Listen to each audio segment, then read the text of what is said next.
Restez connectés et écoutez Radio Afrique Santé. Votre santé, notre priorité. Le journal Nawal Akobi. Mesdames et messieurs, bonjour. À la une de ce journal, le Conseil des ministres s'est tenu ce mercredi 21 juin 2023. Il a donc été décidé de prendre un décret pour statuer sur les modalités de mise en œuvre de l'assurance maladie obligatoire au Bénin. Le point de cette décision à suivre en début d'édition.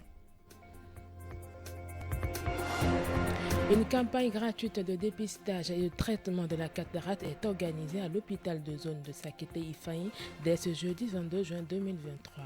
Restez à l'écoute pour plus de précisions. Et en fin d'édition, on parle du traitement possible de la perte de surdité avec l'orthophoniste Michael Viegbe.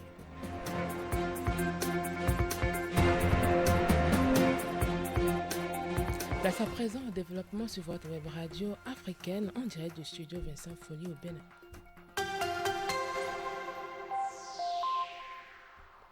Je veux l'annoncer en titre au Bénin. L'habituelle réunion hebdomadaire du Conseil des ministres s'est tenue ce mercredi 21 juin 2023. Le Conseil a statué sur les modalités de mise en œuvre de l'assurance maladie obligatoire.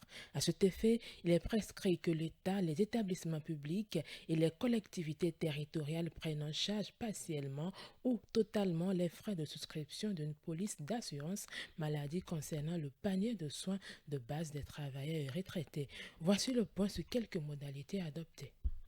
Il s'agit notamment des salariés du secteur public, leurs conjoints et leurs enfants à charge. Les salariés des établissements publics ou organismes publics non commerciaux, leurs conjoints et leurs enfants à charge. Les étudiants béninois résidant au Bénin et bénéficiaires d'une allocation de l'État. Les retraités du secteur public, leurs conjoints et leurs enfants à charge. Les retraités du secteur privé à faible revenu, leurs conjoints et leurs enfants à charge. Les pauvres extrêmes et non extrêmes.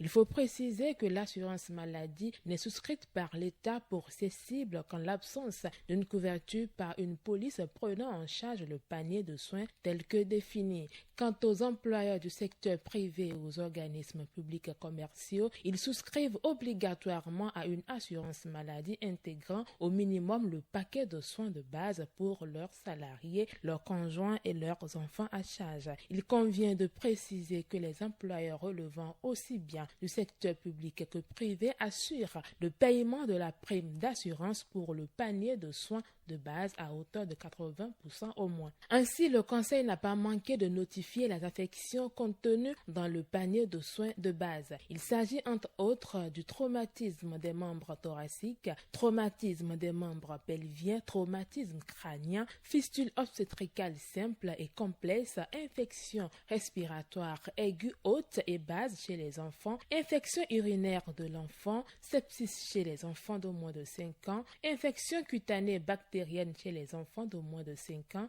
paludisme, diarrhée, infection de l'adulte prise en charge médicalement. Sont également prises en compte les prestations suivantes: consultation de médecine générale, accouchement naturel ou assisté, césarienne, hémorragie au cours du 3e trimestre de la grossesse et hémorragie du postpartum, hospitalisation pour les pathologies du panier de soins de base, examen de laboratoire pour les pathologies du panier de soins de base, chirurgie traumatologique pour les affections du panier de soins de base, drainage de abcès superficiel, soins d'urgence, soins de réanimation, extraction des corps étrangers chez les enfants de moins de 5 ans ainsi que la chirurgie relative à l'appendicectomie, la cure de hernie, la cure de péritonite, la levée d'une rétention d'urine, l'occlusion intestinale, la prise en charge des brûlures, le coût du transport médicalisé dans le cadre d'une référence est également pris en compte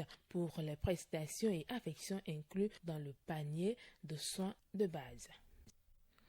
Au Bénin, il est organisé du jeudi 22 au vendredi 30 juin 2023 à l'hôpital de zone de Sakété-Ifayen dans le département du Plateau une campagne gratuite de dépistage et de traitement de la cataracte. Sont concernés par cette initiative de la Fondation Claudine Talon toute personne adulte ayant des problèmes oculaires et en particulier la cataracte. Les personnes intéressées par la dite campagne sont priées de se rendre sur les lieux avant le 25 juin pour se faire dépister gratuitement. Les autres jours de la campagne sont réservés à la prise en charge des patients.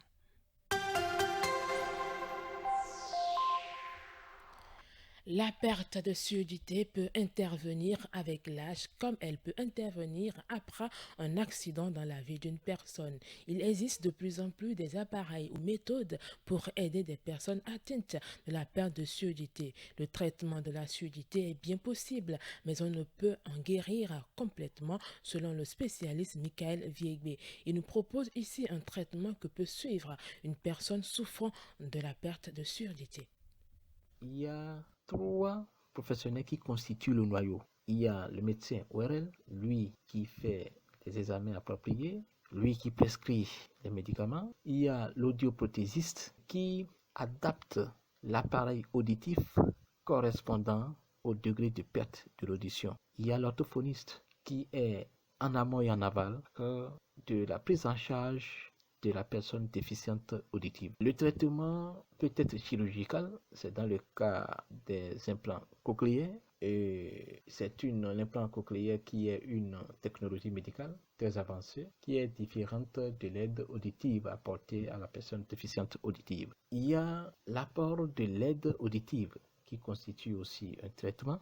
Après avoir identifié le type de surdité avec le degré de perte de l'audition, l'audioprothésiste intervient, met l'appareil auditif, l'orthophoniste travaille avec la personne, juste parce que la prothèse auditive ne fait pas parler la personne en réalité. Par contre, la prothèse auditive amplifie simplement le son de la parole. Michael Viegbe, orthophoniste, revient cette fois sur quelques conseils pour éviter la perte de surdité et attire l'attention des parents sur les plus petits.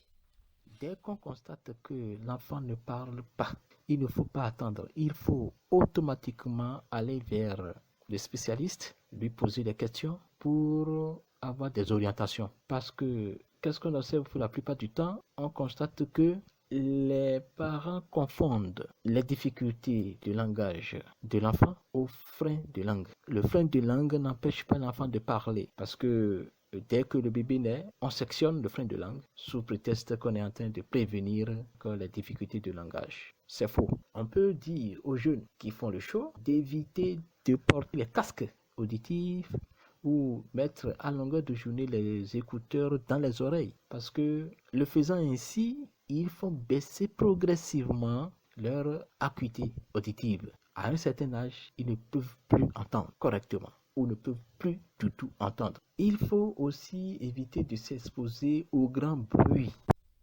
C'est ici que prend fin ce rendez-vous d'information. Merci de l'avoir suivi. Tibus Aéreno a assuré la mise en onde. Nawal Akobi était à la présentation. Les programmes se poursuivent sur le site www.radioafriquesanté.com.